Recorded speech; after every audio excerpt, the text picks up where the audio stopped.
Hi guys, and welcome to a battle featuring Leviathan and his Skaven forces up against Grey Fox and the legions of Bretonnia. Should be a pretty interesting matchup. Bretonnia and Skaven have quite a weird one when it comes down to it.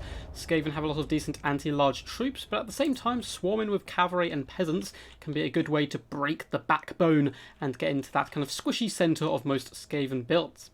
Anyway, for the forces of the Skaven in the front lines, we have the cheap and cheerfulest of all troops. Maybe peasants, I suppose, would go toe-to-toe with these guys. But we have Skaven slave spears dotted along with clan rats with shields in a secondary line, just to add a little bit more strength to that army. On the flanks as well, we have a unit of plague monks. Looks like just on one flank, these guys will chew through a lot of the Bretonnian infantry with deadly efficiency. Whereas on the right-hand side, we have Ishka's triads, one of my favourite units in the Skaven roster. Not only do they look incredibly badass, being ninja rats, but also coming in with anti-large weeping blades and armour piercing, they can be very deadly indeed, and they have a very cool colour scheme overall. We have some rat ogres as well, protecting the back lines, free of these bad boys. Very good at quickly moving to pin in cavalry and kind of overwhelm them through sheer numbers. We also have double warp grinders as well, which technically isn't tournament legal, as you can only have kind of two units with the same kind of pinning ability. But I believe this was played in ladder, and these guys are very good at their job. They come in with seismic snare to pin people in place, and warp quake as well to slow them down, and then you just do huge amounts of damage mixed in with them and the rat ogres. We do have poisoned wind mortars as well as the avalanche mortars, which are the Regiment of Renowned version, being one of my favourite Skaven units from the DLC when these guys actually came out of it, which I think was a couple of DLCs ago. But people don't seem to like them too much, but I'm quite a big fan personally. Anyway, for the forces of Bretonnia, we have peasant mobs in the front line, looking eager to go toe-to-toe with some Skaven slaves, no doubt. And then the secondary line, we do actually have the Holy Wardens, Regiment of Renowned Battle Pilgrims with their flaming swords, mixed in with more Battle Pilgrims as well, and a ton of peasant bowmen with a mixture of pox and fire arrows. Fantastic value, they're cheap, they're cheerful, and they do consistent damage across the whole battle. We have the Fate Enchantress with double paladin as bodyguards, leading a vanguard here, driving towards the enemy forces very quickly. And hidden in the trees, we do have 4 units of knights. Looks like we have 2 Knights of the Realm as well as 2 more Knights of the Realm. So 4 units of Knights of the Realm. These guys are all anti-large, but at the same time they'll easily be able to deal with kind of the forces of the Skaven basic foot troops as well. So will the Bretonnians be able to break the shell here, or will the Skaven hold firm and allow their avalanche mortars and other mortars to do their job? So in comes the first barrage here, aiming at these battle pilgrims. The bullets explode in the air and float down, and geez, they did 2/3 damage in one volley to those battle pilgrims. Only lost 20 models, but that is some crazy HP damage overall. The other mortars as well doing decent damage, but not quite the same kind of crowd clearing potential. But one volley does come a bit short here, and that is one problem with the mortars, not incredibly accurate.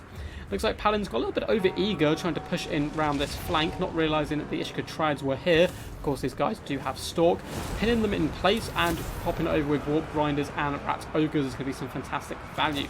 You can see the archers again absolutely decimated here by the double mortar teams as the peasant mobs do collide in the front line. But a lovely counter charge by the Grey Seer of Plague. I don't think I actually went through their leadership. So you have a Warlock Engineer and a Grey Seer on top of his mighty Screw and Bell here, which is an awesome looking model. Look, he's just having a whale of a time up there. And it's a good day for him indeed. The big Cav Overload is now floating down this flank. Ishka's Triads holding very firm here, and they're doing pretty decent damage to these paladins. But in comes the overwhelming kind of support here of the knights, thundering into the rat ogres, which is a good target, trying to get those guys off the field quickly, as they are one of the best counters to the cav themselves. It looks like the mortars as well are slowly starting to be kind of overrun a little bit, but not before they've done huge damage. You can see 2 of the bowmen have already shattered, and the others are pretty beleaguered. At this point, I would definitely be moving these rat ogres over to this right-hand flank, and kind of, well, looks like he's actually just gone to do that as well. As the left-hand flank's pretty much secure, the Plague Monks will easily chew through these forces over here. So he needs to get all his anti-large and bring them onto the right-hand flank. You can see rat ogres taking an absolute pounding, but giving it back as well to these Knights of the Realm. Now, how are the Triads doing?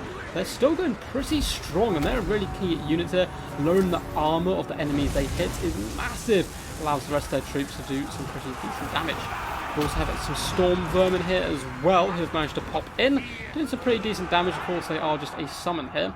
But it looks like the front line of the Skaven is starting to buckle, as well as some of the key troops of the Rat Ogres. More are returning to the field as well. And the Knights of the Realm probably sat in here a little bit too long. With the Assassin in here as well as the Grey Seer, can do some pretty decent damage all round. It looks like the Avalanche Mortars may well be saved as well. Lovely play coming in by the Skaven, dropping a rival high talisman on so many key units here, allowing the Rat Ogres to really pull these guys down without having to worry too much about any return damage. A nice summon of clan rats in the back as well to pin in these troops and stop them from escaping, which is pretty good elite play. Rat Ogres floated back as well. The Avalanche Mortars need to get firing once more. Looks like they are going to be launching another volley. It's such a cool sound as well as the globes explode in the air and pepper the peasants with horrible gases. These guys probably puking their guts out right now and are getting destroyed. Avalanche mortar crew up to 123 kills. Devastating stuff so far. However, the poison wind mortars are being shut down by battle pilgrims and knights, it looks like, and those massive blob fight has ensued here. The Knights desperately trying to make the best of the situation, but with all the Warp Grinders in here doing their debuffs as well, I think the blob fight isn't something the Bretonnians want to be taken here. They want to take their cav, float around, destroy all these isolated troops, whilst you try and rally some of these archers to kind of deal with the remaining Skaven forces. Some of the Paladins are going pretty strong here, so Hero Core is looking pretty tasty still for the opponents. Balanced power, however, is going against them as the Knights are getting destroyed. Knights of Realm being completely shattered over here, and some more fleeing, despite the fact their lady is in dire straits here. We do have Battle Pilgrims once again desperately trying to pop on top of the mortars, but good play here by the Skaven, pushing in some Skaven slave spears just in their way to block the path, hold them up for as long as possible and turn this into an attrition battle, which is where the Skaven, perform really well. Lovely attack coming down as well by the Grey Seer, tearing apart some Skaven slaves as he rolls into more peasant mobs. Rolling through Skaven slaves and Battle Pilgrims there. And tearing through some peasant mobs. Mortars once again are active, although it looks like for the majority the peasantry has started to rout and shatter, leaving the knights behind. I do not blame them. Knights treat peasants pretty bad in the Warhammer realm, so once you see the knights get dragged down, might be a good time to start running. And it looks like the Bretonnian forces are about to completely shatter here, but is going to throw in the towel, which the game was certainly over. There was just the paladins left, as you can see. The lady was starting to flee there as well, being taken down by the Skaven assassin. But overall, super fun game. Massive shout out to both Leviathan and Grey Fox. And a really fun, close game. And massive shout out once again to Leviathan for sending this in via my Discord, which you guys can do. If you want to, just join the Discord. There's a link down below in the description. Anyway, as far as the builds go, I think both builds certainly had a good chance of winning this. The Avalanche Mortars were deadly here. 142 kills, managed to shatter multiple units of peasant bowmen, as well as doing decent damage to battle pilgrims, making it really hard for the Bretonnian forces to push through that front line and get onto them and shut them down. However, I also quite like the mix of Plague Monks and Escher's Triads in here as well. Escher Triads in general are horrifically underused in my personal opinion. I do like the combination of them with Rat Ogres, but overall, Triads, I think, especially in a matchup against someone like Bretonnia, do so much work. Yes, they get run over a little bit more by cavalry than Rat Ogres. They can't pin them in quite as well, but their Weeping Blades gives that minus armor, allows all troops nearby to get in on the action and pull those knights from the horses, drag them down to the mud, and stomp their faces in. And also the Plague Monks, nice little mix in there as well, just to help tear through the infantry engagement. As for the Bretonnian forces, I think it certainly had the tools. I think a two-pronged attack with the Knights of the Realm instead of overloading one flank possibly would have been a little bit better, or even a frontal charge with the Knights here, just to shatter those Skaven slaves and clan rats incredibly quickly, allowing the peasants then to kind of bomb rush the back line, I think would have been a better idea overall. Anyway guys, until next time, peace, and see you next time.